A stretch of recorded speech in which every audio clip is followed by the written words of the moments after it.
వెంకటేశాయ. సింహలగ్నం, సింహరాశి.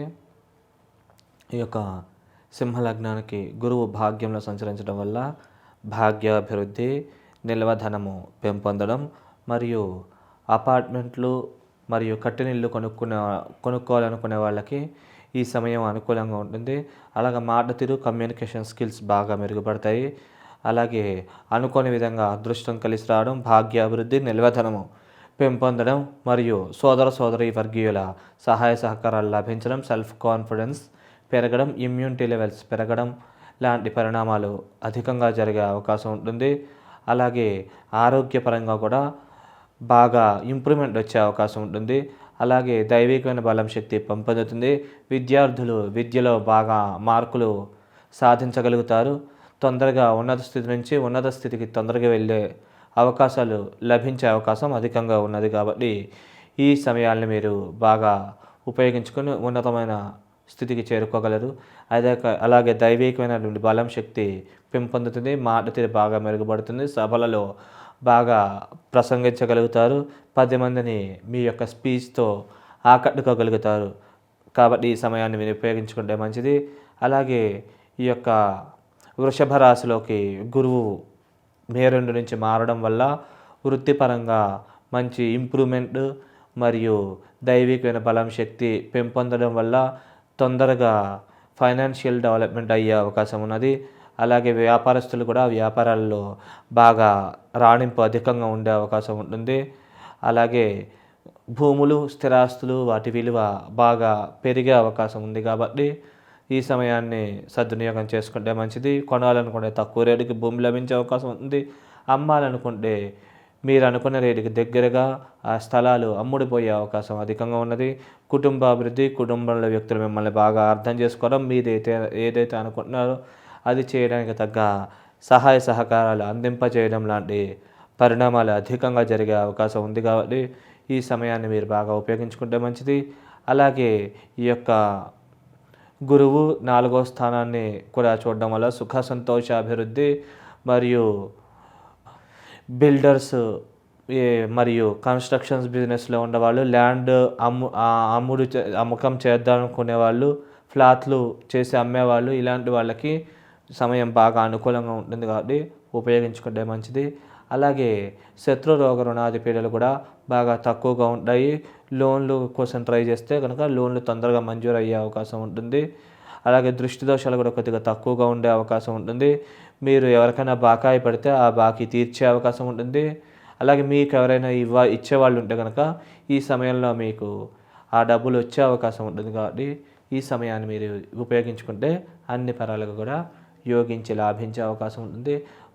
అలాగే ఈ లగ్నానికి అష్టమంలో రాహువు మరియు 2వ ఇంట్లో కేతు ఉండడం వల్ల రాహు మహాదశ ముందైపోయి కేతు మహాదశ మిగిలి ఉన్నట్లయితే ఈ ఇరువురు కూడా అద్భుతంగా లాభించి యోగిస్తారు. మంచి శుభ పరిణామాల్ని, అనుకూల ఫలితాలను ఇచ్చే అవకాశం ఉంటుంది. సంఘంలో పేరు ప్రతిష్టలు, గౌరవ మర్యాదలు ఇట్లాంటివి పెరిగే అవకాశం ఉంటుంది. కుటుంబాభివృద్ధి, కుటుంబంలో వ్యక్తులు మిమ్మల్ని బాగా అర్థం చేసుకుని మీరు ఏదైతే అనుకున్నారో అది చేయడానికి తగ్గ సహకారాలు అందింపజేసే అవకాశం అధికంగా ఉంటుంది.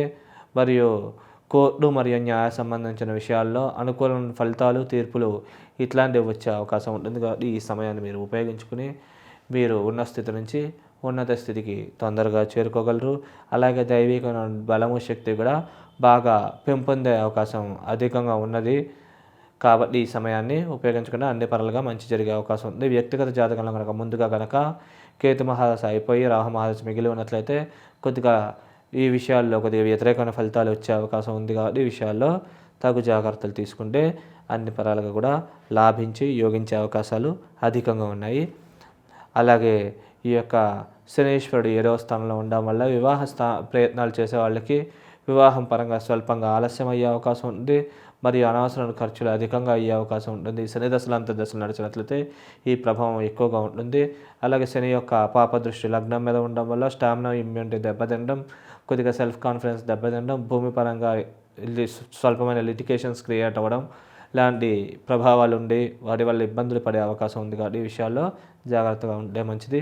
అలాగే బుధ శుక్ర దశలు, అంతర్దశలు నడిచినట్ల అయినా కూడా కొద్దిగా అన్ని పరాలుగా వేధించి బాధించే అవకాశం ఉంది. బుధ, శుక్ర, శని దశలు అంతర్దశలు నడిచినట్లయితే అప్రమత్తంగా కొద్దిగా జాగ్రత్తగా ఉంటే మంచిది. వ్యక్తిగత జాతకంలో ఈ యొక్క మహాదశలు ముందుగా అయిపోయినట్లయితే ఈ ప్రభావాలు కొద్దిగా తక్కువగా ఉండే అవకాశం ఉంది. దశ కానట్లయితే కనుక వ్యతిరేక ప్రభావాలు అధికంగా ఉండే అవకాశం ఉంది. అలాగే వ్యక్తిగత జాతకంలో సూర్య, కుజ, గురు, కేతు దశలు కానీ అంతర్దశలు కానీ నడిచినట్లయితే కనుక ఉన్న స్థితి నుంచి ఉన్నత స్థితికి చేరుకునే అవకాశాలు తొందరగా లభిస్తాయి. కాబట్టి ఈ సమయాన్ని ఉపయోగించుకుంటే కనుక మీరు తొందరగా ఉన్నత స్థితికి చేరుకోగలుగుతారు. అలాగే వ్యక్తిగత జాతకంలో మీ యొక్క దోష ప్రభావాలను తగ్గించుకుని మీరున్న స్థితి నుంచి ఉన్నత స్థితికి తొందరగా చేరుకోవాలనుకుంటే కనుక బాగా ఈ యొక్క లక్ష్మీ నరసింహస్వామి ఆరాధన కానీ లేకుంటే రామరక్ష స్తోత్రం రోజు చదువుకోవడం కానీ ఇట్లాంటివి ఆచరించుకోవడం మంచిది. అలాగే దగ్గరలో వెంకటేశ్వర స్వామి గుడి ఉంటే కనుక అక్కడ ప్రదక్షిణ నమస్కారాలు ఆచరించుకోవడం, అలాగే తులసి దళాలతో వెంకటేశ్వర స్వామికి అర్చన చేయించడం లాంటి పరిహారాలు ఆచరించడం వల్ల తొందరగా ఉన్న స్థితి నుంచి ఉన్నత స్థితికి చేరుకోగలుగుతారు. అలాగే దైవికమైన బలం పెంపొందించుకుని దోష ప్రభావాలు తగ్గించుకోవాలనుకుంటే కనుక ఈ యొక్క శనివారము నల్ల నువ్వులు మరియు బొబ్బర్లు 2 కలిపి కేజీన్నర ప్రమాణంగా బ్రాహ్మణులకి దానంగా ఇచ్చుట అన్ని పరాలుగా శ్రేయోదాయకము. ఒకవేళ దానంగా ఇవ్వలేని పక్షంలో, స్తోమత లేని పక్షంలో ఈ 2 కూడా ఉడకబెట్టి బెల్లంతో పాటు ఈ గోశాలకు వెళ్ళి అక్కడ గోవులు తినే విధంగా వాటికి ఆహారంగా ఇవ్వడం వల్ల ఈ యొక్క దోష ప్రభావం నుంచి బయటపడి ఉన్న స్థితి నుంచి ఉన్నత స్థితికి తొందరగా చేరుకోగలుగుతారు. శుభం.